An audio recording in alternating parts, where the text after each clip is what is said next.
네, 안녕하십니까. 개혁책방 개혁신학을 읽어주는 남자 개남이 인사드리도록 하겠습니다. 오늘은 벨기에 신앙고백서 제28조의 해설을 가지고 이렇게 함께 나누도록 하겠는데요. 벨기에 신앙고백서 제28조 교회에 가입해야 할 모든 사람의 의무에 관해서 이렇게 함께 살펴보도록 하겠습니다. 우리는 사도신경을 통해서 거룩한 공교회를 믿습니다 라고 고백하죠. 특별히 교회 굉장히 중요합니다. 왜냐하면 오늘날은 항상 이 코로나 이후로 교회에 나가지 않는 또 자칭 가난한 성도들이 계속 늘어나고 있고, 또 교회의 소중함이나 그런 가치들이 계속 하락되어져 가고 있기 때문에 굉장히 교회가 중요한데요. 자, 조직신학이라고 하는 학문이 있습니다. 이 조직신학은 성경의 가르침, 성경의 66권의 가르침을 체계적으로 이렇게 분류한 기독교의 교리인데 7가지로 나눌 수 있습니다. 서론, 신론, 인간론, 기독론, 구원론, 교회론, 종말론. 서론은 주로 성경에 관해서 다룹니다. 그래서 성경론이라고도 하고요. 신론은 하나님은 누구인가, 인간론은 인간이 누구인가. 그런데 인간은 하나님 앞에 죄를 지었기 때문에 인죄론이라고도 부릅니다. 그래서 이 죄를 지은 인간에게 필요한 분이 누구십니까? 바로 예수님이시죠. 예수님이 누구이시냐? 이게 바로 기독론입니다. 구원론, 예수님을 믿는 이 성도들이 구원을 받지 않습니까? 그런데 이 구원을 적용해 주시는 분이 누구시냐? 바로 성령 하나님이십니다. 그래서 이 구원론을 가리켜서 성령론이라고도 부릅니다. 그리고 이제 구원받은 백성들의 모임, 이 모임을 가리켜서 우리는 교회라고 부르죠. 교회론, 교회란 무엇이냐? 그 다음에 이제 성도의 마지막, 그리고 불신자의 마지막이 어떻게 되고 그 마지막 종말의 끝에 어떤 일이 벌어지느냐, 바로 종말론에 관해서 이렇게 다루고 있습니다. 벨기에 신앙고백서는 이 조직신학의 7개 분과를 고루고루 전체를 다루고 있는데, 특별히 그 7개의 분과 가운데서도 교회론을 가장 깊이 있게 다루고 있습니다. 무려 27조에서 36조 9개 분과를 이렇게 다루고 있는데요. 귀도 드브레가 벨기에 신앙고백서를 작성할 당시에 벨기에, 당시 남부 네덜란드에 속해 있었던 이 벨기에를 다스리던 필립 2세는 개혁주의 신앙을 고백하는 참된 교회와 신자들을 핍박했습니다. 자, 그래도 참된 교회의 신자들은 이러한 핍박에도 불구하고 벨기에 신앙고백서를 작성해서 참된 믿음을 고백했죠. 자, 오늘 우리가 특별히 살펴볼 내용은 교회에 관한 믿음인데, 그 중에서도 거룩한 공교회, 보편교회를 믿는다라고 하는 의미가 무엇인지 성경과 벨기에 신앙고백서 제28조를 중심으로 함께 살펴보도록 하겠습니다. 자, 교회를 믿는다라고 고백하는 자칭 가난한 성도들이 참으로 많습니다. 2020년 9월부터 2021년 3월까지 과거 6개월 이상 교회를 다녔으나 현재 다니지 않는 2030 세대, 20대에서 30대 103명을 대상으로 한 설문조사를 바탕으로 김찬영 전도사님이라고 하시는 분이 이 장신대학교 석사학위 논문으로 이렇게 밀레니엄 세대 가난한 성도 현상에 관한 연구 논문을 썼습니다. 자, 논문을 썼는데 2030 20대에서 30대 가난한 성도들이 답한 교회 이탈 이유, 교회를 나가는 이유, 개인의 삶과 신앙에 대한 지나친 간섭 때문에 나간다. 구원의 확신을 강요하는 분위기 때문에 나간다. 강압적이고 일방적인 의사소통 때문에 나간다. 지나친 봉사와 훈련의 강도가 너무 세서 나간다. 교회 내 권위적이고 비민주적인 분위기 때문에 나간다. 교회 밖의 세상에 대해서는 너무나 배타적이고 무관심한 태도에 실망해서 나간다. 그 다음에 목회자의 윤리적인 문제와 종교적 요구를 충족시켜주지 못하기 때문에 나간다. 자, 하나님을 믿는다 하면서도 이렇게 나가는 성도들이 많아요. 하나님을 믿는다라고 하면서도 교회에 안 나가는, 교회를 나가는, 교회에 안 나가는 자들을 가리켜서 그리스도인이라고 할 수 있을까요? 단연코 없습니다. 항상 성도는, 하나님의 백성은 그의 몸된 교회에 소속되어 있어야만 합니다. 왜? 머리 대신 그분께 붙어있는 지체가 바로 성도이기 때문이죠. 그래서 벨기에 신앙고백서 제28조는 이렇게 고백합니다. 우리는 이 거룩한 모임, 교회를 가리키죠. 우리는 이 거룩한 모임과 회중은 구속받은 자들의 모임이며, 이 모임 밖에는, 교회 밖에는 구원이 없기 때문에 신분이나 지위를 막론하고 누구도 이 모임에서 물러나 혼자 있는 것에 만족해서는 안 된다고 믿습니다. 오히려 모든 사람은 교회에 가입하고 교회와 연합해야 할 의무가 있습니다.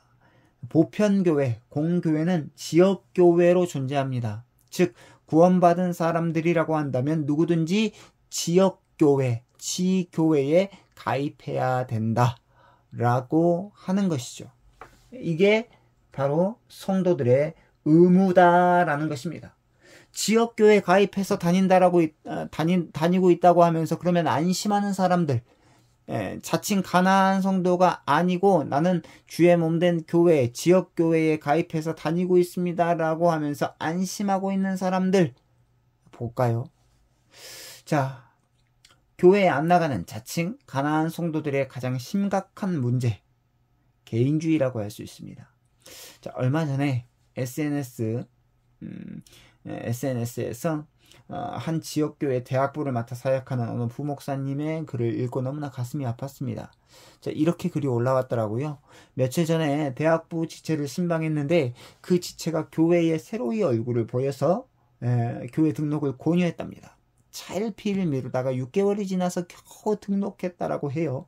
이후에 신방을 이제 하려고 합니다. 이 목사님이 6개월 만에 겨우 등록한 이 지체를 신방하려고 이렇게 계속 여러 번 연락을 했는데 구체적인 답변을 해주지 않다가 다음 주에 만나자라고 했더니 그러자라고 했더랍니다. 아이고 할렐루야. 그래서 그 친구는, 그런데 이제 그 이유가 뭐냐, 나온 이유가 참 기가 막힙니다. 기가 막혀요.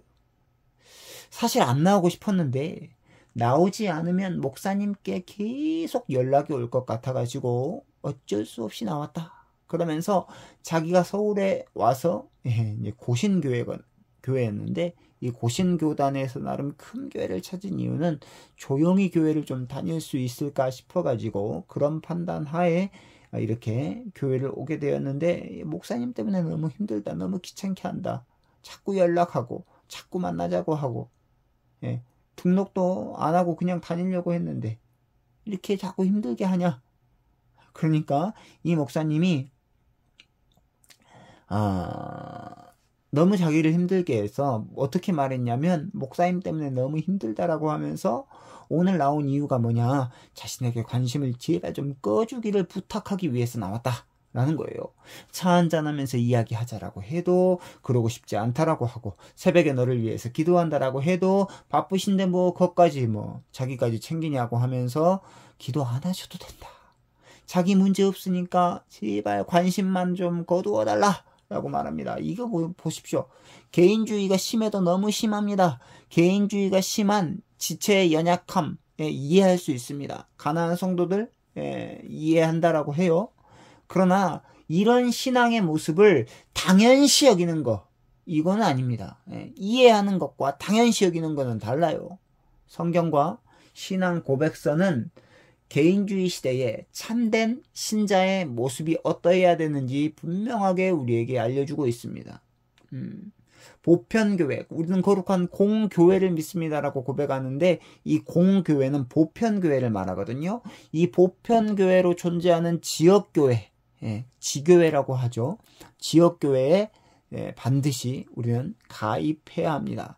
자, 고린도전서 오늘 근거 본문인데요. 고린도전서 1장 1절로 2절 이렇게 우리에게 말씀합니다. 고린도에 있는 하나님의 교회, 곧 그리스도 예수 안에서 거룩하여지고 성도라 부르심을 받은 자들과 또 각 처에서 우리의 주, 곧 그들과 우리의 주 대신 예수 그리스도의 이름을 부르는 모든 자들에게.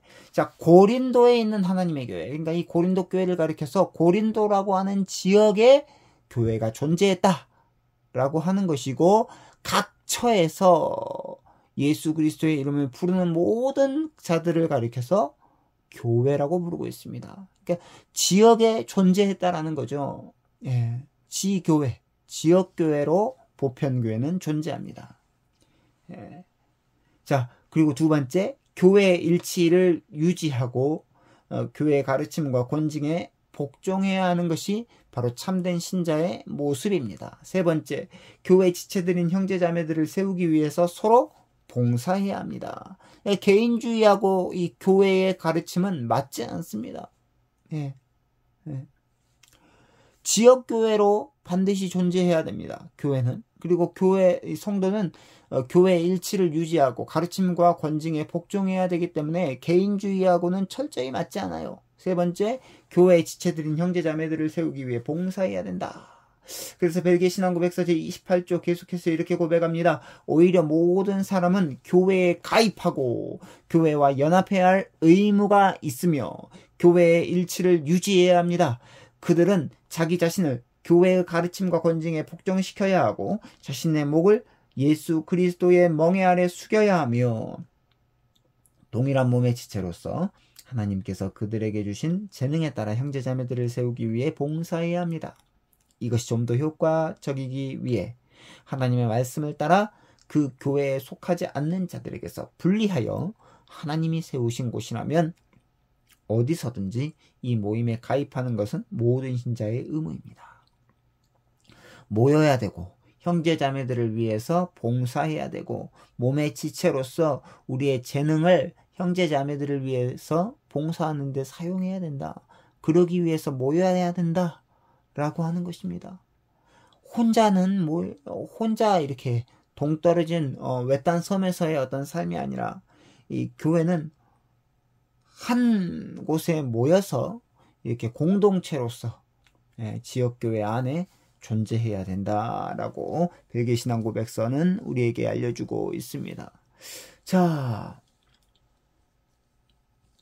그러니까 우리가 얼마나 이 교회를 소중히 여겨야 되겠습니까? 근데 벨기에 신앙고백서가 그러면 그냥 그때 당시에 귀도드 브레가 살았던 당시 그냥 책상머리에서 앉아가지고 그냥 이론적으로 술술 적은 고백서가 아니냐라고 이렇게 생각할 수도 있겠죠. 그러나 그렇지 않습니다. 벨기에 신앙고백서, 남부 네덜란드 지방이었죠. 그 당시. 그래서 네덜란드 신앙고백서라고도 부르는데 이 벨기에 신앙고백서는 피와 순교로 쓰여진 개혁교회 일치를 위한 표준문서 가운데 하나입니다. 당시 네덜란드를 박해한 왕들 칼 5세와 그의 아들 펠리페 2세, 특별히 벨기에 신앙고백서를 작성할 당시, 귀도드 브레가 작성할 당시에 이 펠리페 2세가 네덜란드를 박해하고 있는 스페인의 왕이었습니다. 네덜란드 교회는 이 가톨릭의 통치로 심한 박해를 받았고 귀도드 브레 목사는 1567년에 순교하게 됩니다. 이 이제 신앙고백서가 1561년도에 이렇게 기록이 되었는데요. 기록되고 나서 한 6년이 지나서 1567년에 이렇게 복음을 전하고 신앙고백서를 이렇게 신앙고백서를 쓰고 복음을 전함으로 말미암아 이렇게 순교하게 되었습니다. 그러니까 피와 순교로 쓰여진 개혁교회 일치 문서다. 개혁교회 일치 표준 문서 가운데 하나이다. 이 벨기에 신앙고백서가 그래서 굉장히 우리에게 중요하다라는 것을 우리에게 알려주고 있습니다. 그래서 이렇게 고백하고 있어요. 벨기에 신앙고백서 제28조 끝부분. 설령 지배자들과 왕의 칙령이 그 의무에 반대될지라도 그 의무는 모든 성도들이 모여야 된다는 거죠. 교회, 지역교회에 가입해야 되는 그 의무를 가리킵니다. 그 의무에 반대될지라도 죽음이나 육체적 형벌이 따른다라고 할지라도 모든 신자들은 그렇게 해야 됩니다. 교회에 가입해야 된다라는 거죠. 그러므로 그 교회로부터 떨어져 나오거나 그 교회에 가입하지 않는 자는 모두 하나님의 규례를 거슬려 행하는 것입니다. 벨기에 신앙고백서가 작성된 다음에 1562년에 이 신앙고백서의 사본이 펠리페 2세 왕에게 보내지게 되는데 다음과 같은 청원자들의 선언이 함께 등봉되어져 있었다라고 합니다. 등에 채찍을 맞고 칼에 혀가 잘리며 입에 재갈이 물리고 온 몸이 불에 타는 것이 이 신앙 고백에 나타난 진리를 부인하고 죽는 것보다 낫습니다. 자, 등에 채찍을 맞고 칼에 혀가 잘리고 입에 재갈이 물리고 온 몸이 불에 타서 죽는 것이 신앙 고백에 나타난 진리를 부인하는 것보다 낫대요. 절대로 부인하지 않는다라는 거죠. 끝까지 이 고백을 죽음보다 앞서서 고백하겠다라고 하는 결연한 고백입니다. 그러니까 베드로전서 3장 15절은 이렇게 고백하죠. 너희 마음에 그리스도를 주로 삼아 거룩하게 하고 너희 속에 있는 소망에 관한 이유를 묻는 자에게는 대답할 것을 항상 준비하되 온유와 두려움으로 하고 라고 고백합니다. 네 안에 있는 소망이 뭐냐? 네 안에 있는 소망이 도대체 뭐냐라고 했을 때 대답할 것을 항상 준비하고 있어야 됩니다. 그것이 바로 복음 전도자의 자세다라는 것입니다. 자, 사랑하는 구독자 여러분, 그래서 모든 성도들은 지역교회에 가입하여서 바로 그 교회 지체들을 위해 봉사하고 자신의 달란트를 사용하며 하나님의 말씀의 가르침에 복종하는, 그래서 구원을 함께 이루어가는 그런 그리스도의 몸된 지체로서 부르심을 받았다라는 것을 우리가 기억하면서 정말로 교회에 가입하지 않고 개인주의적으로 교회에 나가지도 않고 가입하지도 않는 이런 세태 가운데, 그러니까 이제 교회에 가입한다라는 것은 입교한다라는 거잖아요. 교회에 들어간다라는 뜻인데, 그 입교는 이 세례로 증명이 됩니다. 세례교인을 이제 입교하는 자들인데, 이제 보십시오. 이 교회 지체들을 우리가 유심히 보게 되면 이 너무 개인주의가 만연해 있기 때문에 교회로서 모여서 하나가 된다는 이 소중한 이 신앙의 유산을 별거 아닌 것처럼 여겨버립니다. 젊은 시대일수록 더 그래요. 그래서 우리 이 영상을 보고 있는 구독자 여러분들은 벨기에 신앙 고백서의 고백과 성경의 어떤 가르침에 따라서 정말로 이런 개인주의적 성향을 이렇게 보이고 있는 이 세태 가운데, 어그러져 있는 이 세태 가운데 하나로 모이고 예수 그리스도를 머리 대신 예수 그리스도 안에서 지체로 모여서 지역교회에 가입하는, 그래서 신앙의 순수함을 보존하고 성경의 가르침을 회복하는 그런 일에 최선을 다해야 된다라는 것을 기억하면서 오늘 영상은 여기까지 이렇게 마치도록 하겠습니다. 다음 시간에 이렇게 벨기에 신앙고백서 제29조를 가지고 이렇게 함께 나누도록 하겠습니다. 오늘 영상은 여기까지고요. 좋아요와 구독은 사랑입니다. 안녕히 계십시오.